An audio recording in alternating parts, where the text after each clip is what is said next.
예, 나는 하나님의 형상을 가진 하나님의 자녀다. 자, 우리 이거 10번만 한번 외치겠습니다. 시작. 나는 하나님의 형상을 가진 하나님의 자녀다. 나는 하나님의 형상을 가진 하나님의 자녀다. 나는 하나님의 형상을 가진 하나님의 자녀다. 나는 하나님의 형상을 가진 하나님의 자녀다. 나는 하나님의 형상을 가진 하나님의 자녀다. 나는 하나님의 형상을 가진 하나님의 자녀다. 나는 하나님의 형상을 가진 하나님의 자녀다. 나는 하나님의 형상을 가진 하나님의 자녀다. 나는 하나님의 형상을 가진 하나님의 자녀다. 나는 하나님의 형상을 가진 하나님의 자녀다. 네, 매일 아침 하셔야 돼. 매일 아침. 네, 매일 아침 외쳐야 돼. 네. 심리라고 하는 것은 항상 감정의 문제예요. 그 감정은 정보에서 온다. 내 뇌에다가 오늘도 나는 하나님의 자녀야. 알았지? 하나님의 자녀로 사는 거야. 이 정보를 입력을 시켜주면 감정이 어떻게 됩니까, 이제? 그게 얼마나 강하게 입력되느냐에 따라서 하나님의 자녀라고 하는 이 감정, 우리의 용어로는 믿음, 이런 게 이제 만들어지는 거예요, 이게. 네. 우리는 보통 믿음이 뭐 특별하게 하늘에서 뭐가 팍 떨어져 가지고 돼야 되는 줄 알지만 우리 안에 믿음의 씨가 있어요. 믿음의 씨가. 이걸 키우는 거예요. 이걸 키우는 거는 마음으로 믿고 입으로 시인하고, 입으로 시인한다는 게 다 그런 의미예요. 그러니까 항상 자기 정체성을 고백을 해야 됩니다. 자, 이제 이 시간에는 딱 1분 동안 뭘 하냐면은 자기와의 대화를 합니다. 1분 동안 나하고 대화를 하는 거예요. 인사하고, 그 다음에 오늘의 하루 동안에 대해서 나를 격려도 하고, 나의 어떤 좋은 점도 이야기해주고, 오늘 어떻게 해야 될 것인지. 자, 지금부터 제가 60을 셀 동안, 자, 여러분들이 이제 자기와의 대화를 하는 겁니다. 자, 눈을 감고 하셔도 되고, 자기와의 대화를 하는 거예요. 자, 인사부터 시작해가지고 합니다. 시작.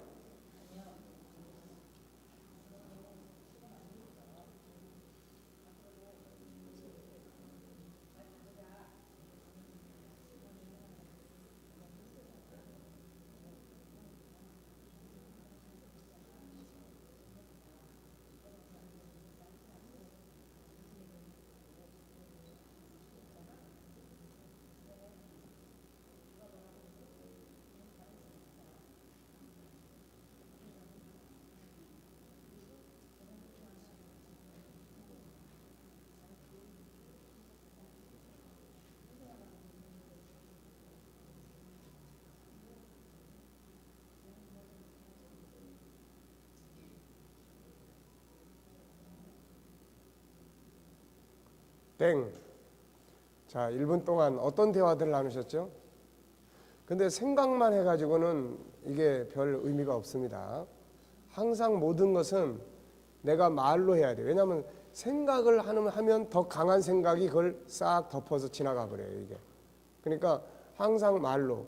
가급적이면은 아침, 저녁으로 대화를 나누는 것이 굉장히 자기의 셀프 힐링에 도움이 되고, 그 다음에 수시로 순간순간마다 내가 좋은 거 잘한 거 있으면은 잘했어 라고 나를 격려하고, 또 순간순간마다 내 목표를 생각하고 내 목표가 뭐지? 네, 이런 생각하고, 또 순간순간마다 주님과 소통하고, 주님 보세요, 오늘도 이렇게 갑니다. 이런 어떤 이 신앙과 내 영혼이 살아서 움직이는, 근데 우리는 항상 뭔가 행동을 하는데 그게 자기의 내면의 영혼과의 별로 관계를 맺질 않아요, 이게. 그러니까 이런 것들이 잘 안 되기 때문에 스트레스를 받았을 때 빨리 이거를 방어할 수 있도록 자기를 대화가 필요한데, 자기를 위로하고 이런 게 필요한데 그걸 안 한단 말이에요. 하루 종일 자꾸 쌓여요. 그 다음날 또 쌓여요. 이런 것들이 이제 병이 되는 거예요, 이게. 그러니까 자기와의 대화, 성경에서 자기와의 대화를 가장 잘한 인물이 다윗입니다. 낙심할 때 내 영혼아 왜 네가 낙심하냐, 넌 여호와를 바라보라, 이런 거. 또 교만에 잘 나갈 때는 내 영혼아 여호와의 은택을 잊어버리면 안 된다. 그 자기와의 대화를 하는 거예요, 이런 게. 그러니까 이런 부분들이 바로 어떻게 보면은 이 문학이라고 하는 기본 뼈대예요. 자기 내면의 세계와 대화할 줄 아는 사람. 또 그 다음에 이제 자연 만물과 대화를 할 줄 아는 사람. 네. 아시겠죠?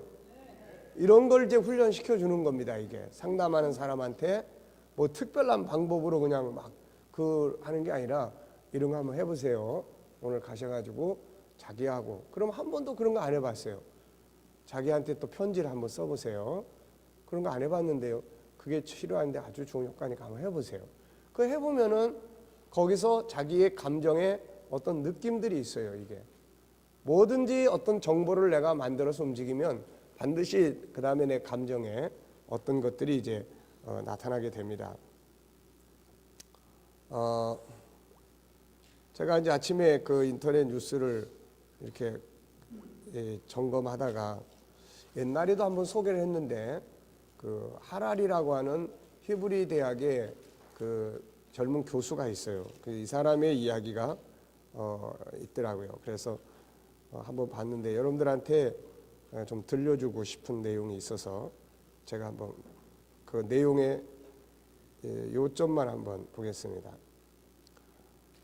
그러니까 이제 중요한 내용은 저는 이제 그 인터넷 뉴스에서 찾아가지고 이제 제 메일로 보내요.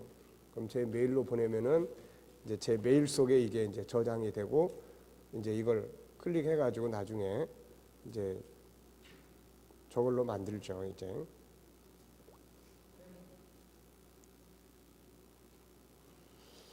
이 사람은 그 역사학자입니다. 근데 역사학자인데도 불구하고 어떤 과학이나 철학이나 상당히 그 아주 세상을 꿰뚫어 보는 이런 그 안목을 가진 사람이에요. 그래서 이 사람은 책을 딱 2권밖에 안 썼는데 그게 한 500만 부 이상 이렇게 세계 속에서 팔릴 정도로 그 사람이 하는 이야기, 보는 관점 이런 것들이 세계 속에서 이렇게 공감대를 얻고 있는 사람이에요. 이 사람은 이제 이렇게 이야기를 합니다. 뭐라고 이야기하냐면은 알파고 A1에 AI의 수학, 과학은 다 맡기고 우리는 감정지능 과목을 만들어야 된다. 이제 이 제목이에요. 그래서 인류의 과제가 과연 앞으로 인간의 과제는 무엇일까? 이제 이런 이야기를 이제 해놓은 이야기예요. 그래서 20년 배워서 평생 먹고 사는 시대는 이제 끝났다. 그리고 80까지 자기 개발을 계속 해야 된다. 뭐 이제 이런 이야기들이에요. 그래서 요 밑에 쭉 보면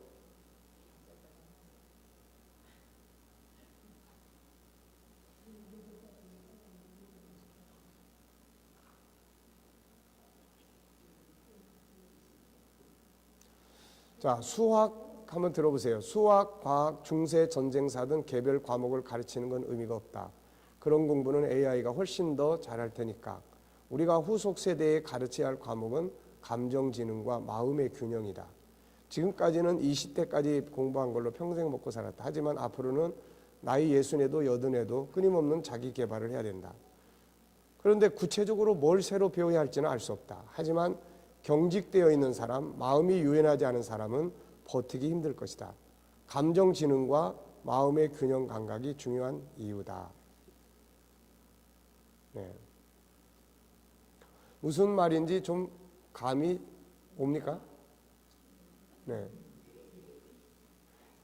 특히 이제 감정지능과 마음의 균형 감각이 중요한 이유다. 앞으로 시대는 경직되어 있는 사람, 마음이 유연하지 않은 사람은 버티기 힘들다.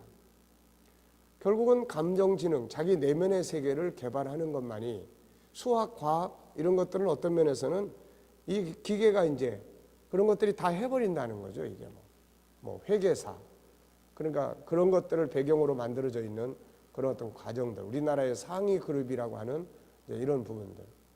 그러니까 이제 이런 부분들을 지금은 제일 중요하게 여기잖아요, 이제. 근데 결국은 그런 것들은 결국 기계들이 대체할 수 있는 영역들이 많아지니까 인간은 그럼 뭘 해야 될 거냐 이거. 결국 이제 내면의 세계를 개발해서 어떤 그 기계가 할 수 없는 영역들, 일단은 생각을 할 줄 아는 사람으로서 만들어야 된다는 거고, 그 다음에는 끊임없이 자기를 개발하고 하지 않으면 안 된다는 거예요. 옛날처럼 뭐 학교 딱 졸업하고 나서 나 이제 평생 뭐 산다, 이런 개념은 이제 안 통한다는 거죠, 이거. 그리고 무엇보다도 마음의 균형, 안정감, 결국은 심리의 문제도 결국 그런 거 아닙니까? 마음의 안정감을 못 갖기 때문에 이게 되는 거예요.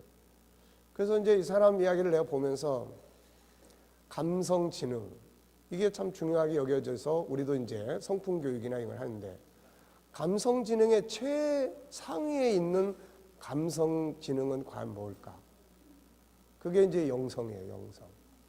그래서 앞으로는 이 영성이라는 것이 단순하게 어떤 종교적 개념보다도 인간의 균형을 지탱해 줄 수 있는 중요한 그런 프로그램으로 발전할 수가 있습니다, 이게.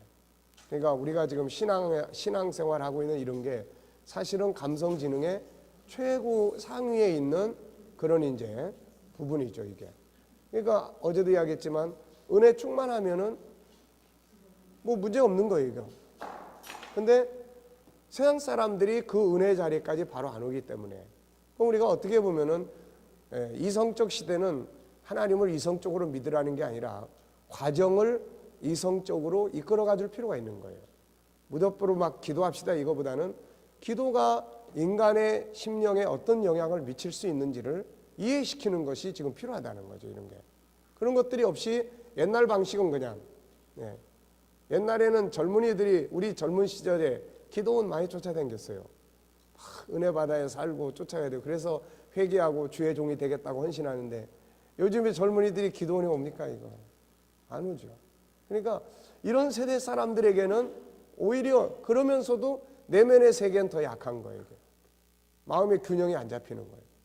이런 것들을 어떻게 감성지능과 감성지능, 인간의 감성을 움직일 수 있는 최고의 상위권은 바로 이제 영성인데, 이런 문제들을 우리가 어떻게 접목을 시켜서 세상으로 하여금 이해할 수 있는 이성적인 과정을 그려주고, 궁극적으로는 그들이 하나님 안에서 마음의 균형을 찾고 내면의 세계를 개발해가고, 이런 걸 통해서 다가오는 시대 속에서 무엇을 하든지 이제는 그야말로 멀티플한 그런 인간이 돼야 돼요. 이제 무엇을 할 수도, 뭘 하든지 나는 꼭 이것만, 죽어도 이것만 해야 돼. 이건 이제 안 되는 거예요.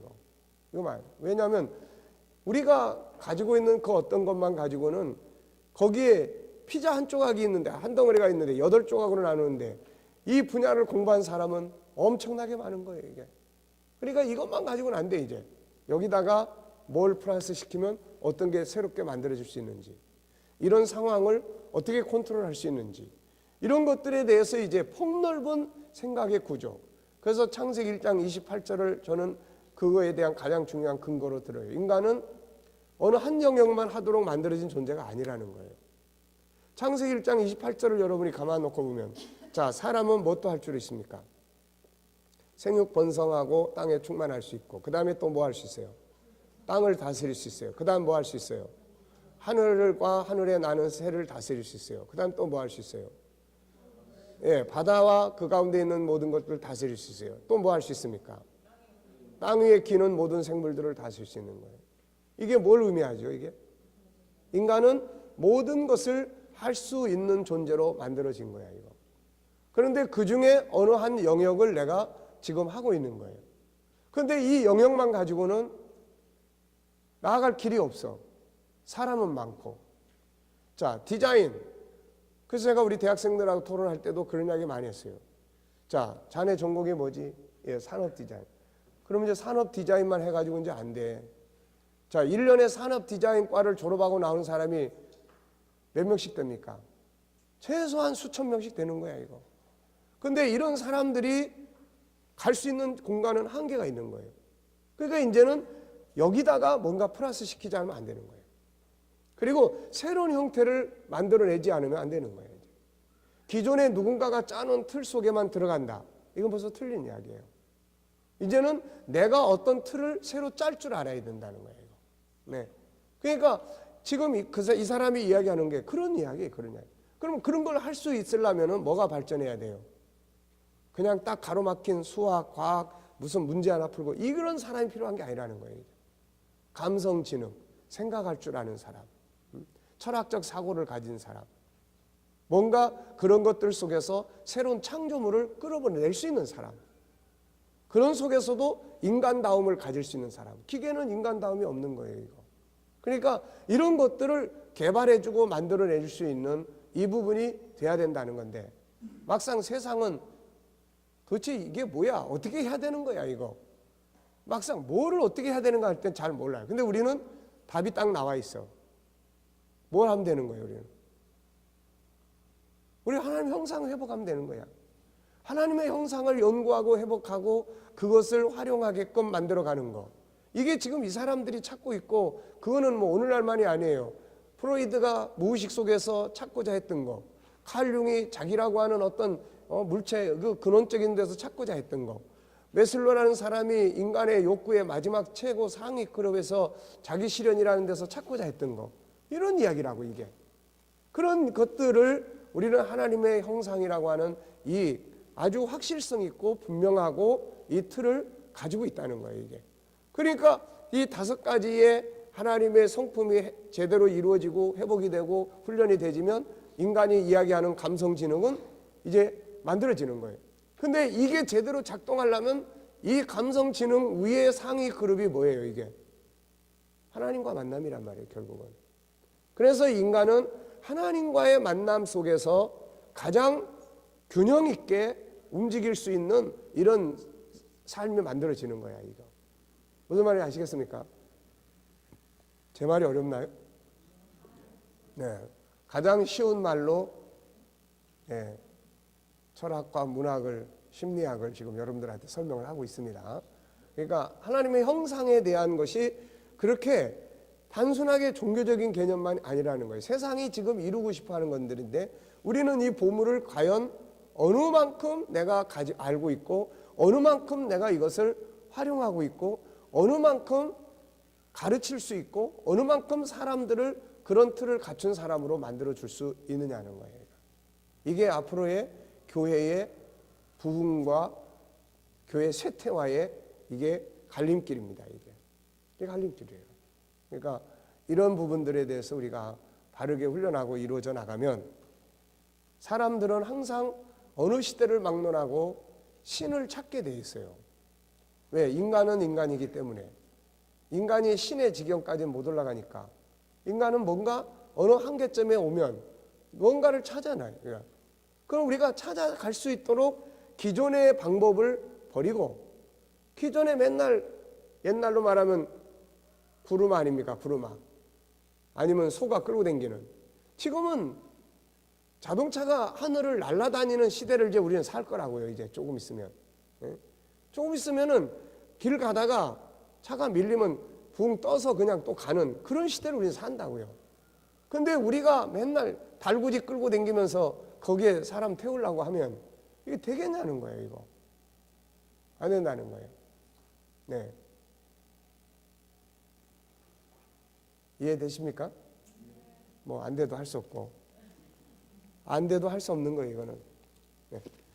자, 그러면 이제 어제, 네.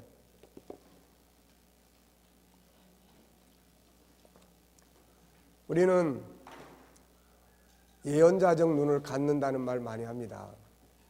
사실 옛날에 선지자들은 다 예언자적 눈을 가지고 살았어요. 예언자적 눈. 그게 뭡니까? 미래를 보는 거죠. 다가올 일들을 보는 거예요. 물론 하나님의 나라가 임하고 하는 거는 성경에서 계시가 돼 있으니까 우리가 거기에 대해서 명확하게 알면 되는 거고, 또 하나는 시대 속에서 시대가 어떻게 바뀌어갈 것인지, 어떻게 미래 사회가 우리 앞에 올 건지, 우리 시대는 이렇지만 우리 다음 세대는 어떤 시대를 맞이하게 될 건지, 우리 주의 종들이 그런 안목이 없이 목회를 한다고 하는 것은 이거 우리가 속용되고 사람을 속용으로 만드는 것뿐이에요, 이거. 그러니까 지금 우리가 기존의 목회 방식 가지고 있으면 결국 그렇잖아요. 우리 기도원 운동도 마찬가지 아닙니까, 이거. 뭐 사람이 와야 되는데 안 온다고요, 이거. 예? 그러니까 시대가 그렇게 바뀌어지고 있는 거예요. 네, 시대가. 그런 시대 속에서 그러면 안 온다고 탓만 하고 있으면 되겠습니까, 이거? 도대체 무엇을 어떻게 해야, 그러려면 세상을 읽어야 되고 사람들의 마음을 읽어야 되고 시대의 흐름을 읽어야 되고, 분명한 건 어떤 방식이 됐든 우리는 하나님을 전하고 복음을 말하고 예수를 전해야 되는데, 이런 것들을 만들어 가기 위해서 우리는 중간 다리를 구루마를 쓸 건지 속 달구지를 쓸 건지 자전거를 쓸 건지 비행기를 쓸 건지, 이런 것들에 대한 우리의 생각이 필요한 거예요. 안목, 미래에 대한. 그러니까 얼마나 이런 사람들이 그런 미래를 깊이 있게 내다보고, 그러면 이제 산업 활동하는 사람들은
쪽으로 쭉 정리를 했는데 공통된 점은 뭐예요? 이 사람들의 이 학자들의 모든 이야기가 공통된 점은 뭘 이야기합니까? 결국 내면의 세계 속에 있는 어떤 긍정적 본능을 실현시키고 싶어 하고 발전시키고 싶어 하는데 어떤 장애 요인들 때문에 그것을 못하게 돼. 그래서 병리 현상이라고 하는 아픔의 현상이 발생하게 된다. 그러니까 치료는 그 장애 요인들을 해소시켜야 된다는 거죠. 이게 서로 약간씩은 다르지만은 공통적인 이야기고, 이거를 우리 입장에서 볼 때는 뭐예요?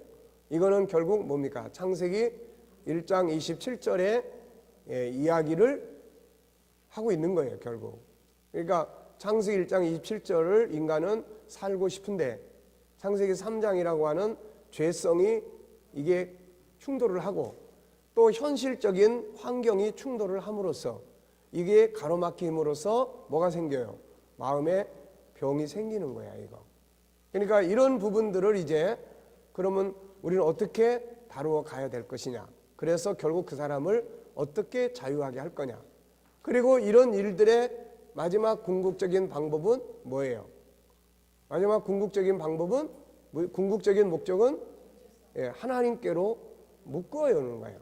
하나님께로 돌아가게 하는 거예요. 그래서 우리가 이런 사람들을 다룰 때 세상적인 이 심리학적인 치유적인 방법들이 아니라 우리는 하나님의 형상이라는 틀을 가지고 진단하고 하나님의 형상의 틀을 가지고 상담을 하고 치유의 방법들을 만들어 나간다. 다만 그 중에서 이 분야에서 이 좋은 기술이나 이런 부분들은 우리가 사용을 할 수 있다. 또 때로는 병원에 의뢰를 할 수도 있고 약을 먹을 수 있도록 할 수도 있다. 이런 이야기들을 어제 우리가 한 겁니다. 그러니까 이제 앞으로는 여러분들이 부딪혀 보셔야 돼요. 교회에다가 그런 간판을 걸고 할 수도 있겠지만은 그렇지 않더라도 어느 정도 자기가 실질적으로 이제 부딪혀 봤을 때, 그러니까 이거를 여러분들이 제가 계속해서 이야기하잖아요. 이번에 교육 과정이 이 심리 치료에 대해서는 G7의 KDM의 심리 치료에 대해서는 핵심적인 요소다. 이거는 많이 읽으셔야 돼요, 여러분들이. 많이 읽고 이 방법 하나하나가 이 속에 딱 들어가 있어야 돼요. 그래야 어떤 사람을 만나든지 간에 이 소통이 가능할 수 있습니다. 그래서 결국 앞으로 우리가 청소년을 어떻게 다룰 거냐, 하나는 이 문제예요. 아이들, 청소년들 어떻게 다룰 거냐, 이거 하나 있고, 그 다음에 이런 심리 질병을 과연 우리가 어떻게 다뤄줄 거냐, 자, 이거 하나 있어요.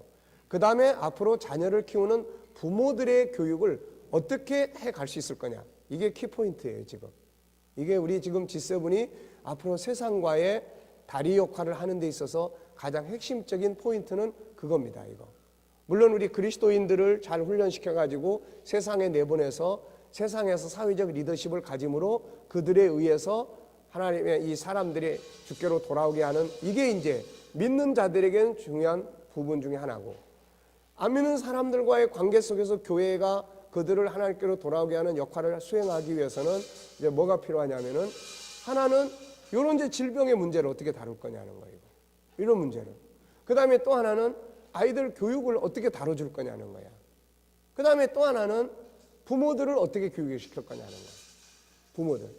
가정의 문제. 결국 이런 것들을 어떻게 다뤄줄 것이냐가 지금 이제 앞으로 우리가 교회의 성장도 마찬가지고 세상과 교회와의 관계도 마찬가지고 이제 우리 복음이 세상 사람들에게 나눠질 수 있는 부분에 대해서 중요한 핵심 키포인트입니다. 이게 무슨 말인지 아시겠죠?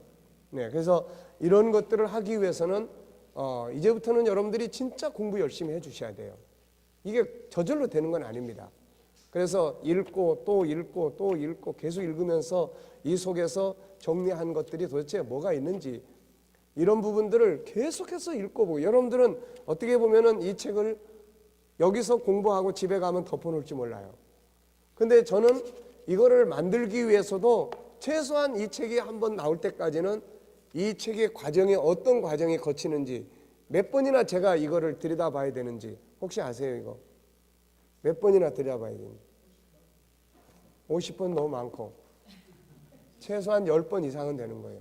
처음에는 구상을 해서 정리를 하고 그 다음에 자료들을 다 모으고 책을 보든 뭘 보든 이걸 염두에 두고 자료를 보고 뽑고 그 다음에는 어떤 책을 한 권 읽으면은 반드시 그 책에서 필요한 걸 사용하고 또 내가 하기 위해서는 일단 그 책을 작은 책으로 한번 만들어야 돼요. 이거 작은 책으로.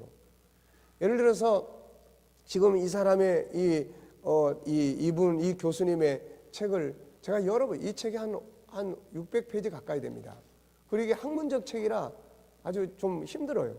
그래도 이거를 몇 번씩 읽고 난 다음에 그 다음에 이거를 보통 이제 그렇게 해요. 보통 뭐 어떤 코칭이든 뭐든 책을 한 거 읽었으면은 그 다음에 그 책을 읽으면서 중요하게 생각해야 될 부분들은 그 다음에 다시 다 타이핑을 해요. 그래서 보면은 보통 10분의 1이 돼요. 10분의 1. 그러니까 20페이지, 30페이지 정도를 다시 이게 쳐놔야 그 속에서 뭔가가 내가 우러나올 수가 있어요. 이게.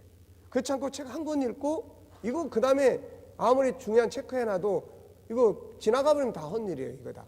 나중에는 뭔 책 읽었는지 그 책이 뭐가 들었는지도 몰라. 나중엔 다. 그러니까 그런 과정을 거쳐서 정리를 하고 교정을 보고 교정을 두세 번씩 쳐다보고 이거를 들여다보고 또 수정하고 그러니까 한 10번 이상을 들여다보고 하다 보면은 이게 이제 어떻게 됩니까? 이게 안에 들어와 있는 거예요. 안에 들어와 있는 거예요. 그러니까 이제부터 여러분들이 하고 있는 거 물론 지난까지 해왔던 것도 그렇지만은 앞으로 하는 이런 부분들은 여러분들이 의학대학이나 또 무슨 뭐 의과대학이나 가서 공부할 때 다 암송해야 되고 익혀야 되는 것과 똑같은 원리예요. 이게.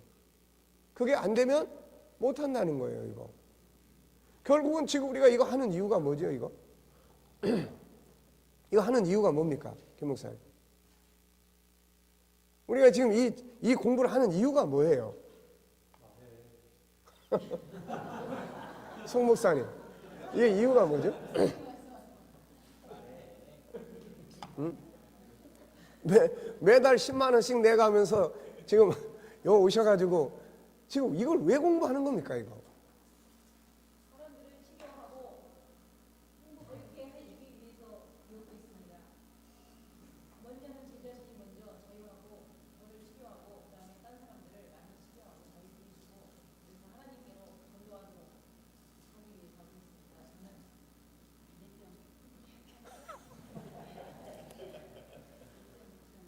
왜 하지요, 목사님? 아니 한번 정리를 해봐요. 도대체 이걸 왜 해야 되는지. 결국은 이 세대가 요구하는 거고요. 결국은 이 사회가 이걸 필요로 하고요. 네. 왜 그러냐면 계속 엄청난 병리적인 문제들이 생기기 때문에요. 그래서 이 교회가 이런 것을 함으로 말미암아서 근본적으로 하나님의 나라를 이루고 성취하는 데서도 도움을 주고 전도 하나님 앞에 돌아오게 하는 데도 도움이 되고 그리스도인들은 좀 더 성숙한 하나님의 형상을 가진 좀 더 성숙한 그리스도인이 만들게 하고 그래서 V 좋고 매우 좋고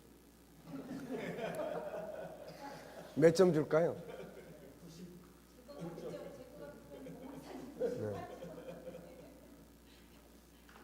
뭐 다 맞지요, 뭐. 네.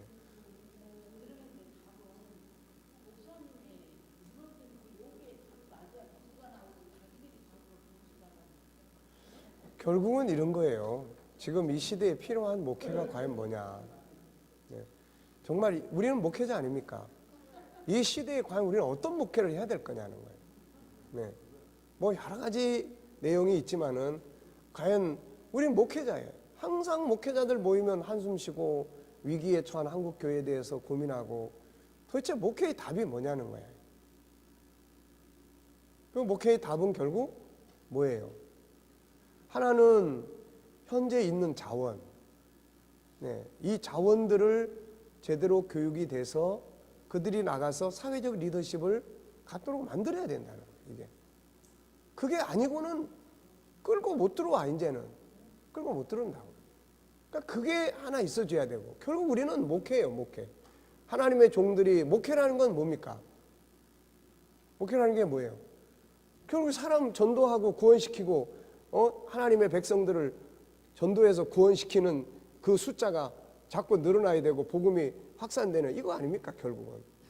그런데 그걸 하기 위해서는 이 시대에 사용해야 될 도구는 과연 뭐냐는 거고, 그렇다면 이제 이걸 통해서 하나는 그거예요. 하나는 내게 있는 자원들을 어떻게 훈련을 시켜서 이들이 나가서 삶의 현장에서 그리스도인으로서의 리더십을 가지고 살아가줄 때 그들을 보고 뭔가 꿈틀댈 수 있는 게 있을 수 있다는 거예요. 이제. 보면 보통 그렇잖아요. 요즘에도 청년들도 보면은 어떻게 자네는 여기까지 와서 친구 따라서요. 네, 그거란 말이에요. 결국은 우리 교회 나오던 애가 왜 우리 교회 못 나오고 딴 데 가냐? 우리 교회는 친구가 없어요. 네, 그러니까 이런 현상이라고요, 이게. 그러니까 강력한 끌어들일 수 있는 흡입력. 이거는 결국 그들이 뭔가 리더십을 발휘할 수 있어야 되는데 그건 도대체 어디서 나올 수 있냐는 거예요.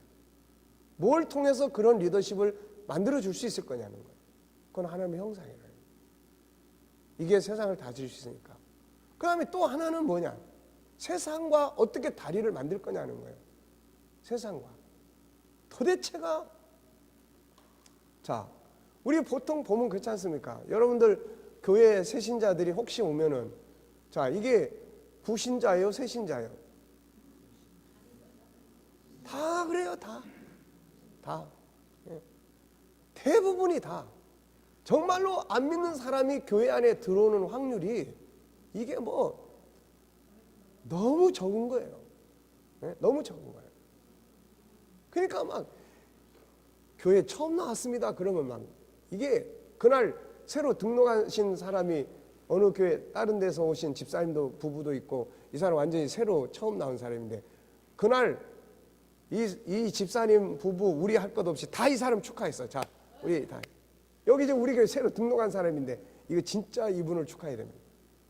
그리고 그냥 맨 주일날마다 지난 주간에도 우리 전사님한테 그분 내요 지금 어제 눈에 안 보이는데 그거 어떻게 오늘 안 온 것 같은데 이번 주간에 그거 꼭 체크해야 되고 하여튼 꼭 체크해야 됩니다. 그거. 왜 이거 안 놓쳐야 되니까. 예? 그러니까 이게 지금 우리 현실이라고요, 이게. 그렇다면 도대체 이 문제를 해결할 답은 없는 거냐는 거야, 이거. 예? 이거 해결할 답이 없는 거냐는 거예요. 답이 있단 말이에요, 이거. 그게 지금 이야기한 뭐예요? 하나는 아픈 사람들이 많아. 마음이 아픈 사람들이 많다고요. 갈수록 마음이 아픈 사람들이 자꾸 늘어나. 뭐 자꾸 늘어나 이게. 예? 자꾸 늘어난다고 이게 젊은 층들 뭐. 왜? 이 히라리 교수가 한 이야기도 결국 그런 거예요. 마음의 균형을 잡지 못하면 그게 다 뭐가 되는 거예요, 이제 다. 다 병되는 거야, 이제. 예, 이런 사람은 자꾸 늘어나니까 우리한테는 뭐예요, 그게? 그게 뭡니까? 그게 기회예요, 그게. 그게 기회라고. 아니, 생각을 해보세요. 스스로 찾아온다고요. 스스로. 얼마나 그게 놀라운 일입니까, 이게? 그러면 스스로 찾아온 이 사람을 우리가 어떻게 해요? 다뤄줄 수 있어야 돼. 그리고 정착할 수 있는 둥우리를 만들어야 돼, 이거. 다뤄줬어도 정착할 둥우리가 없으면 나가버리니까, 이거. 네? 그러니까 이게 하나의 지금 길이에요. 그러니까 치유. 이 사람들이 오는 사람들을 치유해주는 역할. 건강한 사람들이 뭐하러 오겠습니까, 이거? 먹고 살만하고 아무 문제도 없는데 뭐 하려고 지금 교회 안에 들어와서 교회 안에 들어오면 뭐 합니까? 그들이 누리는 것보다 더 재미가 있습니까? 아니면 뭐 그야말로 그들이 가지고 있는 것보다 더 많은 걸 줄 수 있습니까? 오히려 자꾸 내놓으라고 그러는데 교회 안에 들어오면 자꾸 내놔야 될 거 아니에요. 뭐 11조도 해야 되고 또 무슨 보니까 그냥 돈 쓸 게만 엄청 많아 보니까. 그러니까 건강한 사람이 오면 좋지만 병든 사람이 들어와야 오는 거야. 그러면 예수님 말씀하신 것처럼 뭐 해야 돼? 의사는 뭐가 돼야 돼? 병든 사람한테 필요한 거예요. 그러면 우리가 뭐가 돼야 돼요, 지금? 의사가 돼야 되는 거야. 의사가. 그러니까 이런 역할에 대한 필요성, 그 다음에 어디를 손을 대면 세상이 교회 안으로 찾아올 수 있겠냐는 거야. 자녀 문제예요. 자녀 문제. 애들 문제는 과거나 오늘날이나 다를 게 없어요. 그러니까 결국은 애들을 어떻게 다룰 수 있을 거냐는 거야, 교회가. 응? 그러면은 이 교회, 요즘에는요, 애들 우리도 보니까 요즘 주일학교가 우리가 좀 자꾸 늘어나요. 감사한 일이죠. 그런데 어쨌든 애들을 갖다 맡겨놓고 봅니다. 이 주일학교가 과연 우리 애를 얼마만큼 제대로 잘 맡아서 해줄 수 있는 여력을 가지고 있느냐 없느냐예요. 거기에 따라서 나가기도 하고 들어오기도 하는 거야, 이거. 그러니까 얼마만큼 이 교회가 아이들에 대해서 뭔가를 해줄 수 있느냐는 거야, 이거. 그 다음에 또 하나 뭡니까? 이제 가정 문제예요. 가정. 부모 문제, 부부 문제, 가정 문제. 이 문제야, 결국은. 그러니까 이런 것들을 우리가 세상의 방법을 가지고 갖다 해봐야 달랑 뭐만 먹고 가는 거와 똑같으냐면은, 낚시하는데 낚싯밥을 딱 해놨는데 달랑 그것만 떼어먹고 가버려. 그럼 우리가 그런 일을 뭐하러 합니까? 우리는 뭐 하려고 하는 거예요, 지금? 이게 잡아야 돼. 예. 그러니까 잡으려고 하면은 이제 결론 끌려올 수 있도록 해서 목적지는 하나님 아버지께로 돌아오게 만들어야 되는데, 그러려면 뭘 가지고 그 일을 해야 되겠잖아요. 도대체 뭘 가지고. 세상에 뭐 능숙한 방법들도 많이 있어요. 그래서 뭐 문화교실이다 뭐다 해가지고 그런 것들을 많이 해줘요. 그러니까 좋아. 그런데 유익은 주는데 이게 과연 아버지께로 돌아오냐는 거예요. 그래서 하나님의 형상을 가지고 그 일을 하는 겁니다, 이게. 그러니까 도대체 그거 왜 하는 거야 그랬을 때 우리는 명확한 거예요. 우리 목회자다. 목회자의 제일 큰 관심은 뭐예요? 복음 전하는 거야. 복음 전하고 하나님의 백성들을 찾아내고 불러오는 거야, 이거. 근데 이게 옛날 방식만 가지고 안 되는 거야. 그래서 키가 두 개야. 하나는 뭡니까? 성도들을 끌어올 수 있는 사람으로 훈련시켜서 내보내는 작업이에요. 사회적 리더십. 그러면 교회 안에도 병든 사람이 한둘이 아니에요, 이거. 네? 병든 사람들이. 지난번에도 그 종교함의 영역 공부를 시키고 보니까 나중에 간증하고 그러는데 보니까 나도 깜짝 놀랐어요. 그런 사연이 있는 줄은. 근데 이걸 공부하면서 자기가 치유가 되는 거예요. 그런데 이제 두 번째 책을 이제 공부시키려고 하는데 기존 성도들한테는 그때도 이야기했지만은 주일날 반 모집했더니 아니 한 사람 왔어요. 내 반에. 그래서 내가 이거 뭐 이렇게 인기가 없나. 지금은 이제 오후에 반도 이제 지금 5명이 됐어요. 근데 이분은 이제 수요일날 아침반이에요. 6시 들고. 근데 이분이 나한테 물어보는 거야. 내가 맥이 쭉 빠져가지고 있는데 이분이 물어보는 거예요. 목사님, 우리 두 번째 코스 언제 해요? 그러는 거예요. 언제 해요? 그러는데 희망이 확 솟구치는 거야. 야, 이거 해본 사람은 반드시 필요성을 느끼는구나, 이거. 그분은 자기가 치유된 그 과정을 그걸 통해서 했기 때문에 다음 과정을. 그러니까 지금 얼마나 열심히 잘하는지 몰라요. 그 반은 지금 이제 아침에 6명, 7명이 지금 공부를 하는데 아주 열심히 잘합니다, 이제. 그러니까 이런 것들이 뭔가 안에 있는 사람들도 이런 걸 통해서 자기가 경험을 하고 그 다음에 이 사람들이 나가가지고 뭔 이야기를 하겠어요, 이거. 나가서 자기들이 살아가는 현장에서 또 그 사람들 일하는데 일하는 현장에서 뭔 이야기 하겠습니까, 이거. 그런 아픔이 있으면은 이리 와봐. 이게 되는 거예요, 이거. 그러니까 일단은 내게 있는 자원이 중요해. 이 사람들을 우리는 그냥 맨날 먹이기만 하면 안 된다고. 이 사람들을 뭘 가지고 어떻게 훈련을 시켜서 내보내서 이 사람들이 살아가는 현장에서 뭘 이야기할 수 있을 것인지를 우리는 생각을 해야 되는데 단지 예수 믿고 구원 받으세요라는 말만 해가지고 안 되는 거고 사람은요 항상 뭐가 필요하냐면 필요한 거를 제공할 수 있는 사람이 되는 거예요. 지금 현대 사람들이 고민하고 이런 필요한 이야기를 필요성을 이분이 일하면서 예를 들어서 파출부로 일하는 분이 자기 집에서 일하는 그 집 주인이 심리적으로 고민을 안고 막 있으면 이분이 말이에요. 그렇게 고민하지 마시고 이런 거 한번 해보세요. 라든지. 예? 이런 것들이 통해서 그 나만 장군의 집에 잡혀간 아이가 그렇게 했지 않습니까? 그러니까 이런 사람이 필요한 거 지금 이제 이런 사람. 그러니까 우리한테 있는 자원이 너무 중요한 거예요. 이 사람들을 어떻게 훈련해서 어떤 사람들로 내보낼 거냐에 대한 이 부분. 그다음 또 하나는 이제 밖에 있는 사람들을 어떻게 그냥 우리 고기 잡으러 가면 냇가에 가보면 그지 않습니까? 이 어항도 놔두고 그랬는데 이게 안 들어가고 주변에 그냥 피라미드에 그냥 계속 왔다 갔다 가는데 딱 내려다보는데 안 들어가 이게. 야, 저거를 그물을 확 쳐도 다 도망가 버려요. 근데 그물 치는 속도보다 도망가는 속도가 더 빠르니까. 야, 저걸 어떻게 다 끌어들일까요? 네? 지금 현상이 그런 거 아닙니까 지금? 우리 교회도 옆에 초등학교 다 있잖아요. 바글바글. 네? 그러면 이제 나는 그것만 보면 저걸 어떻게 끌어들여야 되나? 저걸 끌어들일 방법이 도대체 뭘까 이거? 네? 이게 지금 우리의 고민이 돼야 되는 거고, 피라미드는 고기는 주변에 많잖아요.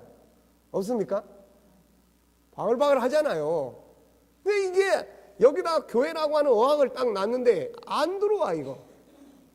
그러면 이제 어떻게 해야 되겠습니까 이거? 이게 그냥 확 잡으려고 해도 도망가는 속도가 더 빠르니까. 네. 그게 이제 이 지금 우리가 지금 G7을 그걸 하는 거라니까요 이거. 아시겠습니까?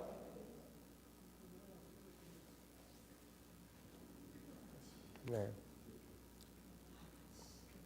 지금 나만 열을 받는 것 같아요. 자, 그래서 이제 1장에서부터 다시 한번 살펴보겠습니다. 1장. 자, 심리 질병의 의미와 원인이 무엇인가? 요거 우리가 지금 살펴봤어요. 그래서 이게 계속 이런 게 많이 늘어난다. 심리적 안정감을 가질 수 있는 사회가 아니에요. 앞으로 갈수록 마찬가지예요. 이런 속에서 우리의 마음의 균형을 딱 가질 수 있는 것은 뭐 근본적인 건 하나님과의 만남이고 그런 건데, 이제 심리적 부분을 보면은 이게 거기까지 가려면 중간 과정이 필요하다는 거예요. 그래서 일반 심리학이 보는 심리 질병의 원인, 여러 사람들, 지금 이 시대의 대표적인 이런 심리학자들의 이야기를 이야기했어요. 그래서 뭐 프로이드의 이야기, 그 다음에 칼 융의 이야기, 아들러의 이야기, 뭐 스키너의 이야기. 우리가 심리학 뭐 한다 그러면은 이 사람들은 기본적으로 알아둬야 될 사람들이에요. 또 뭐 행동치료의 앨리스라는 사람, 또 인지치료의 아론백이라는 사람, 인간중심치료 칼 로저스, 또 뭐 실존적 심리치료 뭐 루트 빙거라든지, 그 다음에 현실치료 글래저. 그러니까 이런 사람들의 공통된 이야기를 다 내면의 세계의 어떤 욕구를 이루고자 하는데 현실의 장애 요인에 부딪혀서 이게 이루지 못할 때 생기는 현상을 공통적으로 심리질병, 병리현상이다 이렇게 이야기를 하고 있는 거예요. 그래서 제가 이런 걸 보면서 아, 정말 우리가 가진 복음은 진리다라고 하는 확실성을 자꾸 갖게 되는 거고 자신감을 갖게 되고 하는 거예요. 자, G7의 관점에서는 뭡니까? 인간은 창세기 1장 27절의 기본 본능이 있어요. 이걸 그냥 여러분들이 마르고 닳도록 생각해야 돼요. 기본 본능 5가지에서 나타나는 본능은 뭐예요? 나는 존귀하게 인정받고 싶다. 나는 내게 있는 재능을 개발하고 싶고 인정받고 싶고 활용해서 성공하고 싶다. 나는 서로 다르기 때문에 다른 사람에게 비교당하고 싶지 않다. 나는 내가 가지고 있는 것들을 통해서 다른 사람들에게 종노릇하는 게 아니라 리더자가 되고 싶다. 네? 나는 새로운 것들을 자꾸 변화시켜주고 창조해주고 목표는 천국 완성이다. 나는 생각할 수 있는 사람이 내 생각이 인정받고 싶고, 그 다음에 나는 또 뭐예요? 이제 자유하고 싶다. 그래, 나는 누가 날 얽매이려고 그러면 난 그게 싫다. 나를 얽매이고 있는 환경이 난 너무 힘들다. 그리고 이런 거예요, 다. 그러니까 그 다음에 나는 또 소통하고 싶다. 그래서 대화를 잘하고 싶고 상대방과 좋은 관계를 갖고 싶고, 근데 잘 안 돼. 왜 안 되느냐? 방법을 모르니까 안 되는 거예요. 안 되는 장애 요인들이 있어요. 나는 잘하고 싶은데 상대방이 엉뚱한 소리 팍팍 해대면은 그건 이제 또 장애 요인이야 이거. 그럼 이제 이런 걸 어떻게 제거를 할 거냐. 네.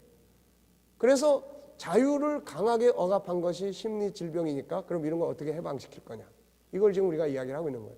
그 다음에 나는 또 뭐예요 이제 거룩성을 가지고 있기 때문에 거룩하게 살고 싶고 좋은 성품을 가지고 살고 싶고 이런 거예요. 사랑성을 가지고 있기 때문에 나는 사랑을 채우고 싶고 무엇인가로부터 사랑을 받고 싶고 그렇다면 이 사랑의 요소들이 하나님의 사랑도 있을 거고 인간의 사랑도 있을 거고 또 하나는 내가 하고 있는 일들로부터 어떤 보람적인 의미 이런 것들도 우리가 환경으로부터 내가 어떤 사랑을 받고 싶은 이런 것도 있을 거고 이런 것들이 어떻게 내가 충족되고 있느냐 안 되고 있으면 이거 어떻게 해야 될 거냐.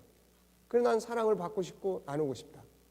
나는 내 삶을 소중히 여기고 내 삶을 존중히 여기고 영원성 내 현실의 삶을 내 생명을 존중히 여기고 아름답게 살고 싶고 이런 것들이 바로 밑바닥에 깔려 있다고요. 이게 우리가 다.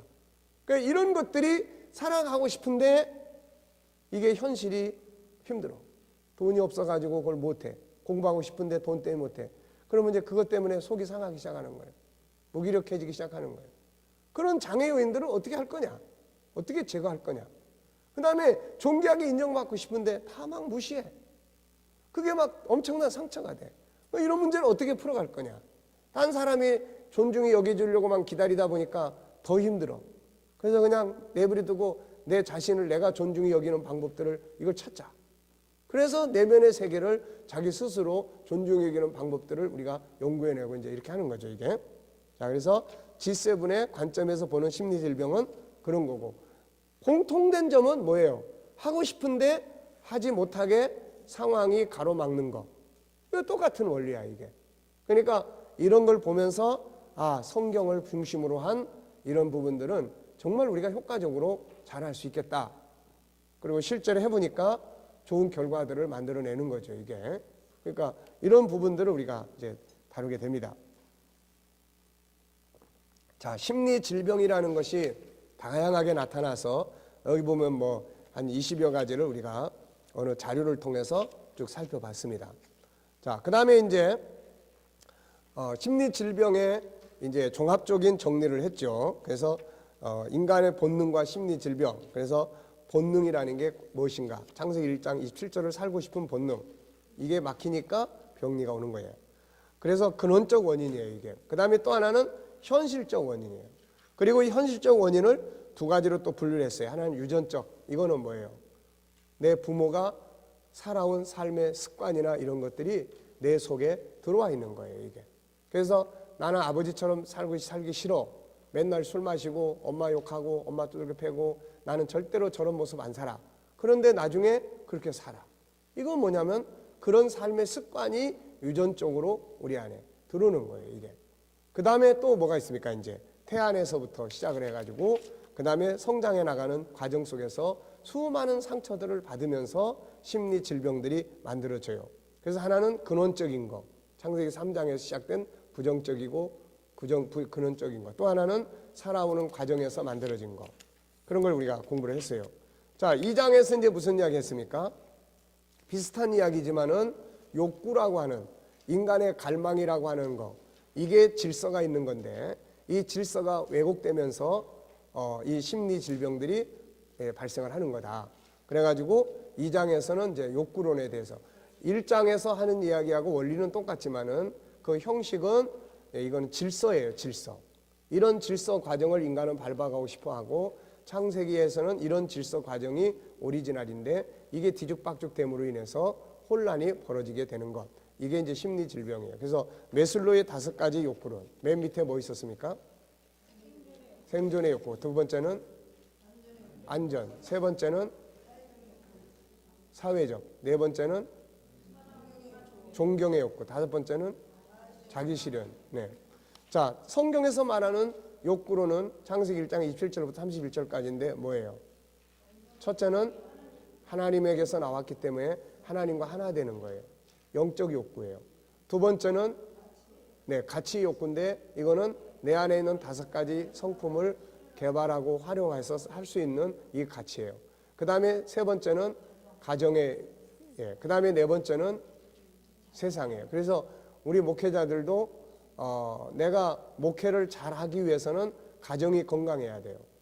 가정이 건강하지 않으면은 목회가 항상 힘듭니다, 이거.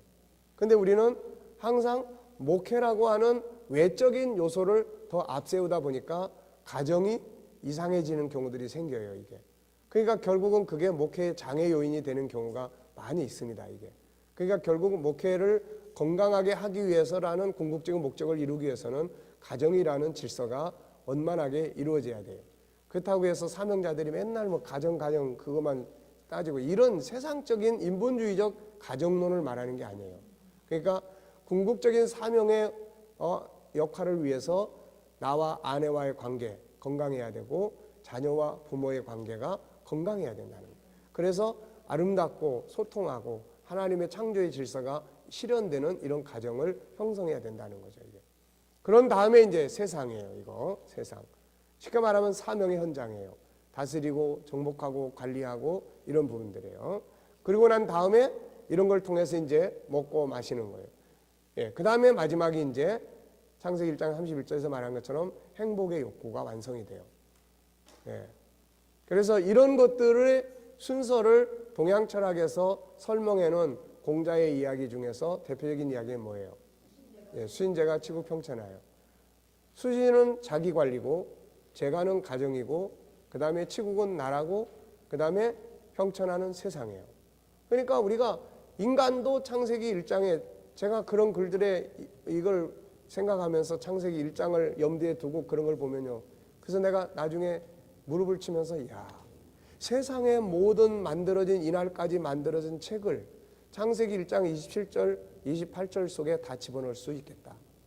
이 간단한 요 두 구절이 된 거를 수천만 권의 책으로 인간은 설명을 하려고 애를 쓴 거야, 이거 결국은. 그러니까 결국은 우리는 그 오리지널 본질을 부둥켜 안고 있는데도 이거를 제대로 활용을 못하고 있다는데 문제가 있는 거예요, 이거. 그러니까 결국은 그런 수신제가 그들은 수신을 어떻게 해야 되는지 몰라요. 스스로 해야 돼. 근데 우리는 수신의 방법이 뭔지를 압니다. 뭐예요?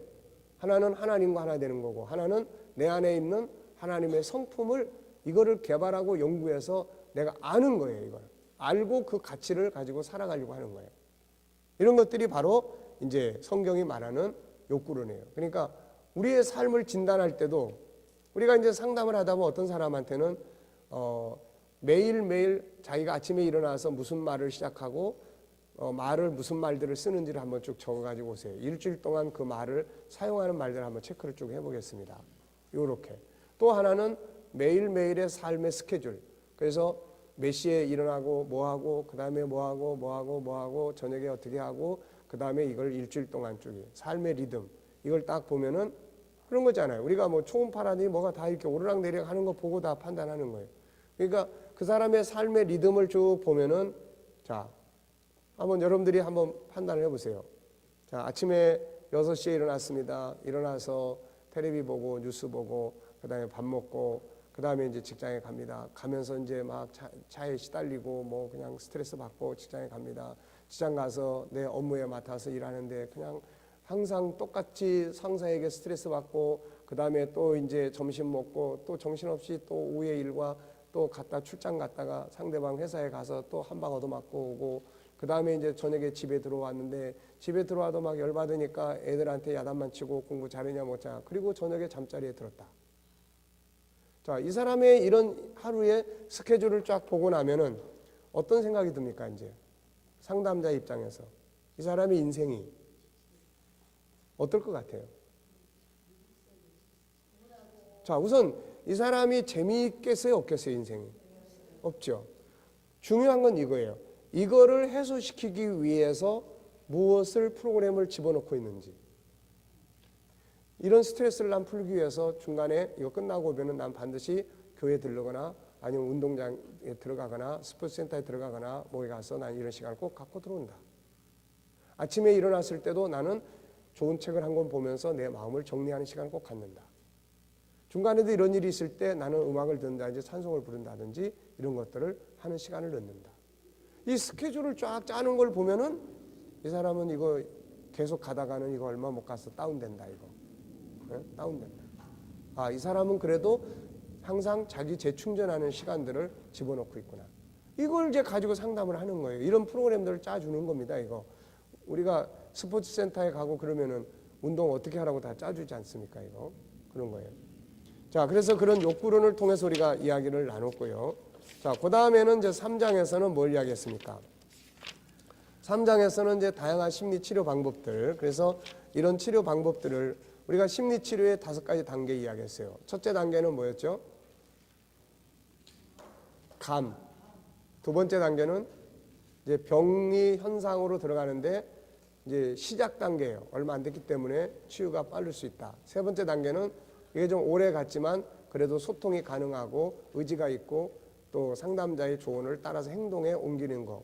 이러면 이제 치유가 얼마든지 되는 거예요. 그 다음에 4단계는 자기 나름대로 고정관념이 강박관념으로 강하게 자리 잡고 있기 때문에 그거를 바꾸기가 쉽지가 않다는 거예요. 그래서 이런 경우에는 필요하면 약도 먹고 시간이 좀 많이 걸려요. 그렇지만 이런 경우도 불가능한 건 아니에요. 네, 대화가 되기 때문에. 그런데 마지막 5번째는 이제 정신착란이라든지 분열이라든지 이런 현상이 강하기 때문에 이건 우리의 힘만 가지고 되는 건 아니에요. 그래서 다 같이 협력해야 되는데 필요하면 병원에 입원도 시키고, 근데 입원만 시켜가지고는 안 돼요. 이거 입원만 시켜가지고는 안 된다고. 정말 이런 모든 정신질환의 가장 확실한 답은 사랑이에요. 사랑. 병원에서는 그런 거 못 주는 거예요. 정해진 시간 프로그램에 맞춰서 약 먹고 그 다음에 운동하고 그림 그리고 어떤 활동하고 이런 거지. 정말 그 심리가 치료되는데 가장 효과적인 이 답은 사랑이라고요. 이거. 근데 병원에서 누가 그걸 할 수 있습니까?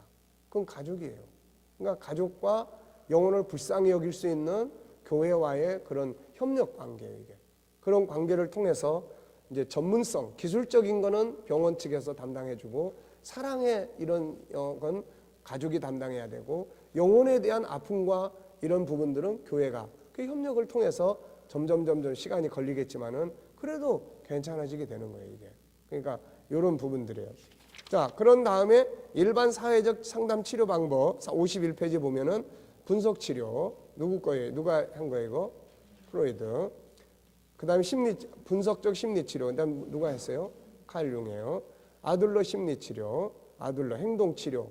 이건 눈앞에 어떤 행동 이런 것들을 통해서 점검하고 그런 걸 통해서 예를 들어서 지금 이 사람이 뱀을 굉장히 무서워해요. 그러면은 자꾸 종이뱀부터 시작해서 독이 없는 뱀하고 가까이 하게 되고 이렇게 자꾸 행동을 통해서 경험을 시킴으로 안전하다고 하는 것을 자꾸 인식시키는 이런 방법들이에요. 그 다음에 합리적 정서 행동치료, 인지치료는 서로 비슷해요. 합리, 비합리와 합리적. 비합리적인 것 때문에 병리가 발생하니까 합리적 사고구조로 해석하게끔 만들어주는 거예요. 인간중심치료, 실존적 치료. 실존적 치료가 뭐라고 그랬어요? 인생에 대한 의미와 삶에 대한 의미, 죽음과 이게 철학적 요소가 강한 거예요. 이런 거 일깨워주는 거예요.